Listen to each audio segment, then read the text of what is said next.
Okay, my very good friends, this is kind of serious. We're going to go legal with the academic institutions because it's rampant with fraud now. And what is academic fraud? Well, in my case, academic fraud is this right here, defining academic fraud. Selective suppression of unwanted or unacceptable results. And Yale is top of the list. Okay, this is a giant hand. It's 36 inches wide. It's a left hand. That is the tendon that runs right down, same as yours. This is the bumper pad that runs around, this little pad around your thumb. This is where your thumb goes off to the left. And this silvery part is what's called grip skin. Now this is why it's been suppressed, because this is a giant human hand. It's been DNA tested. This is tested. Whoops. This is the finger tip. That's a fingertip. This is right there, right to here. That's the bone ball right there. You see it? That's the bone ball. This is the muscle that sits right on top of it. And over here, the bone still has the muscle fiber. You see it? The muscle fabric still on that side? This side is all eroded down to the bone. And that side still has the tendon here with the little, see the stalk coming out of the tendon? And this is the muscle fiber. Any anatomist will know this. If they're allowed to see it. They're not allowed. We have new species of human beings. It looks like to me, we didn't get these DNA tested, but I can show you under the microscope. There's no question this stuff is, it's skin on the top, the skin on here. And we can see the interstitium balls in the microscope. I probably show you, maybe not, it depends. I'm a little tired of doing this, to be honest with you. I want to do this in a court of law. I want to do this in front of a judge. That is right there. That's the little cleave in your hand. That's the little pinch. This was DNA tested, CAT scanned. It's all done. I had 7 CAT scans done by one of the best CAT scan places in the world, Jesse Caronson Associates. Now, you don't get a whole lot of extra looking at the CAT scans with mud fossils. And the reason, this shows all the different details, and then the side of the finger. See that? That's the actual fingernail where it was originally. And this is the bottom. This is where the apical tuft is at the very tip of your finger is right there. And this is from the back. You see here? This makes it quite obvious. This was probably the best shot. This is the bone. All right, the back of the bone that comes down off the fingertip. These two are the tendons. You see, one's black and one's white. You say, well, why is that? I can tell you why. One of them has vein blood, which is black, and one of them has artery blood, which runs out. And you see the 2 little holes down there? You see up here? Those are the tendons. And that's in the back of this finger. Now, I broke this side off just to see if I could see anything extra in there. And you really can't see much. That's the problem. This is where the bone was. And this was the thumb. And the reason I know it's a thumb is because the bone is offset. You see this? Your normal fingers are straight up and straight. So the bone would be right in the middle. Well, this one is the bone is off to the side. That's why it's a thumb. All right, here's the DNA tests. There was 3 of them done. One of them was done on that mud fossil tip, the fingertip that I showed you. Another one was done on this lung right here, which is a human lung. And they all came back human. And they all had these flat spots on them, which appears to me that they died in the flood, just like they said there was a giant cataclysmic flood. This is what causes Yale and Harvard and all the rest of them to be so upset, because I've just knocked them right off of their high horse. And they don't like it at all. And I don't like it that they don't like it. I thought they were here to be honest and truthful, and that has not been the case. Now, there was 3 things on. There was another fingertip that was even bigger than the one I showed you. And they had excellent quality DNA. I extracted it from where their blood, where the arteries were. And I know where the arteries are. Here it is right here. Look, excellent quality DNA sequence obtained. And it was dense. And it was Homo sapien mitochondrial B and D loop regions. And this was a certified test, and the people that did the test, Helix Biolab, say they stand by the test. They just want to be certain that you understand. I didn't send them these gigantic things and say, get the DNA out of them. I extracted the DNA, and I know where to do it. And they're here to be tested again. If you can't believe what I'm showing, test them again. If it's an anatomist that is truly an anatomist says that's not a human lung, I'd like to see. I can't even imagine that being done. This is the pleura on the outside of a human lung. That is the depression of the heart of a left human lung. I deal with some of the top anatomists in the world. They don't want to go on record because they're scared to death to talk about it, because then they become, a target. And this is what it is. You're literally on a hit list if you start talking up about this stuff, because it destroys academia, and they are destroyed. They know it. They just haven't received the destruction notice yet. All right, don't forget now, everything I have showed is not allowed at Harvard or Yale or any of them. Yale specifically is the one that started the problem, because as soon as they wouldn't allow me there, I tried to go everywhere else, and they said, well, you're right near Yale, why don't you take it to Yale? And I said, they won't look at it, and then they just laughed at me, and you're an idiot, obviously. So I blame Yale personally, and they're the ones we should have the lawsuit against, the class action lawsuit. Get this done one time, and then everybody's going to have to say, we better actually do our job. We better actually do our job. We know nothing of our history because of Yale. These are no-toes. I discovered these long ago. This is the same heel bone, and that strap runs up to a bone that would have come down here. I have these in my shop, and I'm going to be doing a long dissertation on the no-toes. Here they are right here. Here's one. Oh, that's the one I discovered here. And I have a whole batch of other ones that came in from people that are finding them all over. They're everywhere. It's just not allowed to be seen, just like everything else that I've been talking about. And as far as I'm concerned, the class action lawsuit will clean this up, and hopefully somebody will get some compensation for they've been taken advantage of, literally taken advantage of. That's my claim. They've been taken advantage of. If I was a professor and I was presented with this and I said no, I refuse to look at it, I would feel like a disgrace, an absolute disgrace. I would go home and cry. And I would know why I wasn't able to talk about it, because I'd be fired. Okay, let's go right to the belly of the beast. This is intestines, and this is Vermilion State Park, Vermilion Cliffs National Monument. All right. Now, someone sent me this, and I said, yeah, well, that's intestines. It's large intestines. All right, that's it right there. There's nothing I can do about that. And this beast is splayed wide open here in this area. This is this Vermilion State Park, or National Monument, or whatever they want to call it. But that's all it is body parts, and they're all over the place.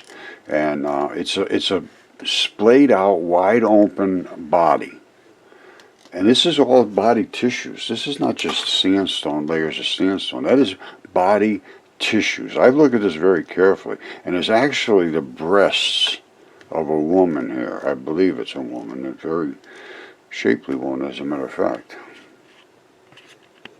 You see that? This is literally muscle tissue, and these are breasts. And I can show you that because this is the anatomical of it as well. That's exactly what you have, is all the muscle fibers running up, and then the breast tissue on top. All right?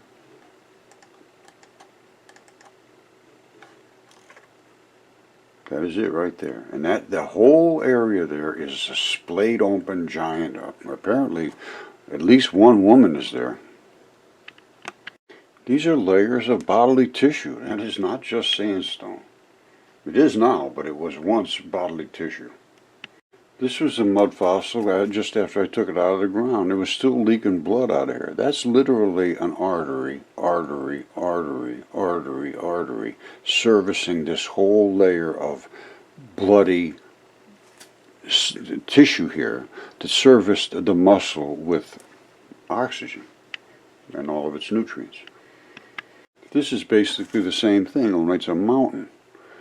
These are the connective tissues running through the muscle. The muscle has started to erode away. You see it all red down here. That's what causes clay and mud and dirt. Is nothing more than eroded fleshy bits, and then broken up and eroded, tendons and muscle. Everything. There's 100% of the earth, as far as I can tell, is biological. There's nothing I can find it isn't. Okay, this is something just recently discovered. They never even knew this existed in our bodies before. It's called interstitium. It's a fluid-filled highway. And these balls hold all of these fluid-filled bags in position so that your muscles and everything can move around and your organs can slide around and you can bend over and do all that. Skin and mucosa, which is the layer that holds the top part of the membrane. The bottom is the basement layer. And this is all over the earth. And here's what it looks like when it gets really big. This is in England somewhere, in the United Kingdom. That's the mucosa. This right here is the interstitial layer, which is all of the balls are embedded in that muddy wall of flesh. And they have eroded out, and this has become the mud that we see all around the earth. It's the mud and dirt. These are the balls that have eroded away from this wall, which was interstitium. And this is the mucosa. Now, these things are not allowed for us to speak about because they're too spectacular, really. I mean, they are. I'm not saying this is not crazy. This is about as crazy as it gets. But that's not my fault. This is real. Now, you go to school to learn reality, and they refuse to engage in discussion about reality. Not only here, but in physics as well. Okay, you could just come up and start looking around for yourself. You see biology everywhere you look, and everybody understands it now. I mean, I'm getting teachers and everybody saying, this is crazy. Why can't they discuss this? But everybody's afraid to speak up because you'll be destroyed. And I mean, you'll really be destroyed by literally everybody in your life because they are so indoctrinated now that just to bring this up, they all start getting scared and crying and hiding in the corners. They're afraid of the bullies that are our educators. And that's what's happened. They'll fail you. They'll destroy your life if you start talking about this. I'm not kidding you. And the reason is, first of all, you talk about religion or you talk about the gods or God or Jesus or any of that stuff in school, you're done. You might as well walk out the door and go apply for a job in the fields. This is funny. This just came in 23 minutes ago. I hope you're not arrested or dead. Your work is really amazing. That's from YouTube, one of my responses. I get this all the time. People say, I can't believe they're letting you speak this way. Well, I'm just telling the truth. You can come up here and look at all these different formations. They're nothing but body tissue. This is all body tissue. This was a giant creature that just got splayed out in a very, very large area. They were giants. And when they talk about giants in the Bible and in the ancient texts that were mountains, they were literally mountains. Now, I'm sure you know, I've been going back and forth with Yale for over 10 years. They absolutely refuse to look at anything that I have shown. And then they come up with this kind of statements. Listen to this. Now, I got bad news and good news. The bad news is that it's a subject that's kind of hard to follow intuitively. This is quantum. And the good news is that nobody can follow it intuitively. This is Yale. Richard Feynman, one of the big figures in physics, used to say no one understands quantum mechanics. So in some sense the pressure is off for you guys because I don't get it and you don't get it and Feynman doesn't get it. The point is, here's my goal. Right now, I am the only one who doesn't understand quantum mechanics. In about 7 days, all of you will be unable to understand quantum mechanics. Then you can go back and spread your ignorance everywhere else. That's the only legacy a teacher can want. So that's true. All they are doing is saying, you say what I tell you to say, and then go tell everybody else to say what I told you to say, and then everybody will get along. If you make a wave, you're out. You're done. We'll fail you. We'll destroy your life. So remember these words.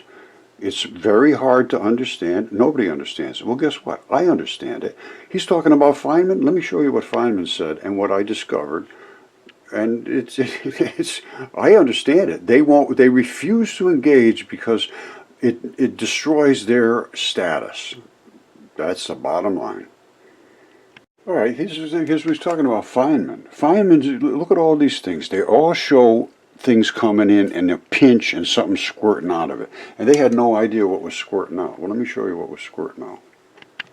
All right, these are from some experiments I did with Rod Warren. He's in Australia. All we did was created a venturi here, which is two round drums that force the light to pinch just like the Feynman diagrams. They come in like this and it squirts out these particles. And what are they? They are the actual electron neutrinos and muon neutrinos. This is fission, this is fusion. We did this. And we did it cold. And Fermilab agrees this is what they want to see, is this big black ball and the white, you know, showing it red, but it's a glowy particle attached. And this one's fixed, never changes. That one gets big and small. And guess what? That's exactly what we found. Identical. That's the big black balls, and these are the white ones. Attached side by side is actually two electrons. Each one of these is an electron. Electrons are dipoles, and that's dark matter and gravity and the energy, and it's called the muon neutrino. And here they are attached as light. And here they came through as light, and then we accelerated it. I believe everybody, oh, you didn't accelerate light. You can't do it. Einstein said you can't. Well, Einstein was wrong. You can accelerate light, and when you do, it divides itself, called fission and fusion. And that's precisely what Fermilab and CERN wanted to see, and that's what they're trying to do. Only they're hitting things head on and making these big splashes. We're directing our particles in a continuous, forever continuous stream. This isn't just one pulse and it stops. All day long we could do this. They're hitting them head on. Two big particles coming, bam, like this. And I mean gigantic, and then they just get a bunch of garbage. They had 10, I think it's been 10 years, 400 guys digging through these kind of particles, looking to see, and we found these in minutes. That's why they're so upset. And now it's time to hold them to the task of being educators, not just to try to consolidate their status. Sometimes education is a little rough, and now it's going to get real rough. Now, if Yale and Fermi and Harvard and all of them, I contacted everybody. Plus, I went to the University of Geneva for particle physics. I told them about this and about focusing. And then next thing they said, "Whoa, this is interesting. We'll keep watching you."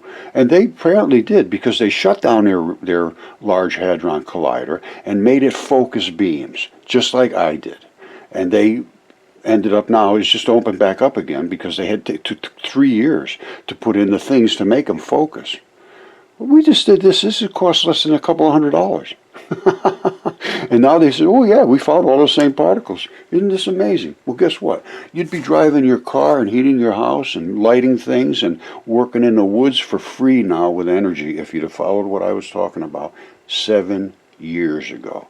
5 watts of energy from a laser should turn into 200 times more energy than the 5 watts you started with because of this division of the particles. And if we can harvest this right here, which I think we can now because they just came out with this is going to be heat. That's going to be just raw heat. But when it fuses back together with the particle here, it just becomes back to a normal photon. If we can get in the middle of that and take that raw heat and just drive anything we want and bring back to, bring it to ground, back to fuse back together. Because right now, it's fusing back to here. If we put anything in here, motors, cars, engines, I don't care what you put in there, electric devices, you're going to drive them, and then it will find the black particle. That's my claim, and I'm absolutely certain that's true. And I'm absolutely certain we could be running our cars for free right now, and you won't be standing in gas lines trying to get gas. This would change the entire world. Not allowed by people like Yale and Fermilab, and not a single one of them will address this. And for them to be this incompetent and showing the same identical events that we are showing here. We started with light. We didn't start with protons, which are gigantic particles compared to what we started with. And that is light. So we are being extremely harmed as a society by education. There's no help coming from education. It's completely backwards now, 100% backwards. All right, so we know we got physics needs to be looked at least. You can't just walk away from this. To suppress it is fraud. Now we know geology is totally wrong, and to suppress that is fraud. Our history is totally wrong, and no, more fraud. All of that stuff is fraud, and it ends up harming people. And who is it harmed? You as a student if you went there. Now, the harmed parties, we're going to create a class action lawsuit against the university system. And we need to document everything. And here's what I want you to do. Present these pictures and so forth in this video, to your professors and say, I want a response. Why is this guy wrong? And get it in writing. Get something that you can present. Did they respond? Are they willing to test the mud fossils and to look into the light research? If you paid and you get no response, you are a harmed party, and you should get restitution for fraud, because their job was to act as a fiduciary to you, which means that your interest overrides their interest. Their interest is to stay, a status symbol, and have you get down on your knees and beg them for a piece of paper that says you're smart. And that's what they do now. They couldn't care less about what they're teaching you. It's quite obvious. So at this point, you're the harmed party. You deserve restitution. And we're going to get it for you through a class action lawsuit. We're going to start with Yale. And so if you have gone to Yale for any of these things, physics, geology, anthropology, archaeology, I don't care what it was, get a hold of me and make sure that you get a response from your professors. It's going to be scary. Nobody will stand up to their professors right now because they know all they got to do is say, will we take a look at this? And they're screwed because their professor realizes he's screwed. So he'd rather screw you than let himself get screwed. And that's the problem. Fiduciary obligation says you work in the best interest for the student who is paying you for your advice, not for your benefit. And it's totally gone the other way now. Students are harmed. It's time to put a class action lawsuit together. I've looked through the whole thing. I fully understand. I have a bunch of lawyers that are on my site. I have 154,000 people now. That, there's a few lawyers in there. They understand. I even had teachers get to me and say, I'm just disgusted. I can't even talk. All the kids are getting really upset because they see this. They know it's real. They know I'm not lying. And they go to school and they say, what do you say about this? Don't ever talk about that again. Sit in the back of the room. Shut up. Don't you do this in there. And then they say, and they fail them. They fail them for being honest.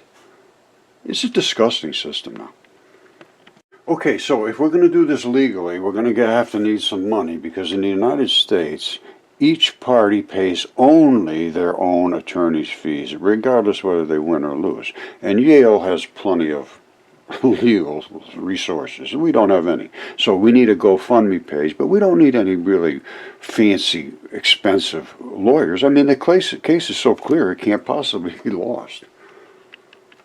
Okay, so we're going to be doing a class action lawsuit starting with Yale, which is a class action is a procedural device that permits one or more plaintiffs, all we need is one, to file and prosecute a lawsuit on behalf of a larger group, which is everybody, or a class. Now, there's 4 things that you have to satisfy to get into class action. We cover them all. It's got to be at least 40 members or more, and we got thousands, which every one of them is harmed by the same action, which is basically academic fraud.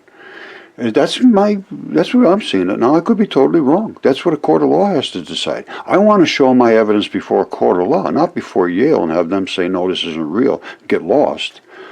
Because anyway, this is what we're going to decide, one way or the other. Maybe I'm wrong, maybe I'm right, who knows. Put simply, this class action allows courts to manage lawsuits would otherwise be unmanageable. It's going to be the biggest lawsuit in history. If each class member had to do it all by themselves, it would never happen. So they're going to have one, all we need is one. But it has to be, everybody's so scared to stand up that I'm having a hard time finding any one person to go against the system. It's that bad. Because it's just that bad. They can destroy your life in a heartbeat, and they think nothing of it. That's what happened to me. It didn't fail me because I just got out of the system. I went on my own. I've had a very successful life, no problems at all. And I did everything I wanted to do, but I did it on my own. I owned my own business, and I was very successful. But you can't normally do that. Most people are stuck in that realm. They can't get out. You know, I was fortunate that the particular business I was in allowed me to sort of work my way out of it into my own business. But, you know, a lot of business, you can't get out of that. You can't get out of physics and start your own physics business. They'll just put you in a nowhere land. Okay, so let's leave it at this. We've got harm parties. We need to document everything. We're going to need some lawyers. Somebody's going to have to do this. I can't do this.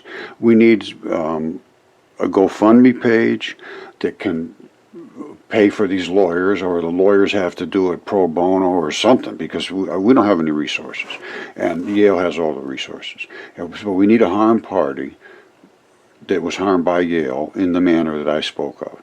And contact me, Roger, at mudfossils.com, and then we'll see if we can get this thing going. But again, I don't have any resources to do this. This is going to be a very, very hard thing to do, but it's got to be done. And I would think somebody with some resources would stand behind us and help us. But I don't know. Up to this point, no, it hasn't happened. We'll find out what our society is made out of.